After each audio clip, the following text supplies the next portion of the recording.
কোথায় প্রথম নারী সম্মেলন অনুষ্ঠিত হয়? Denmark, Korea, Beijing, Mexico. উত্তর মেক্সিকো। নাসা কি? হলিউডের অংশ, বাতাস কেন্দ্র, ভূমিকম্প, মহাগবেষণা কেন্দ্র। উত্তর মহাগবেষণা কেন্দ্র। আন্তর্জাতিক নারী দিবস পালিত হয় কোন তারিখে? 8 ফেব্রুয়ারি, 8 মার্চ, 8 এপ্রিল, 8 আগস্ট। উত্তর 8 মার্চ।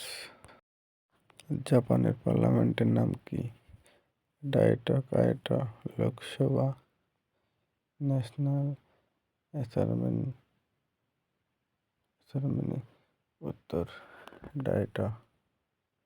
নতুন নতুন ভিডিও পেতে লাইক, শেয়ার, সাবস্ক্রাইব করুন।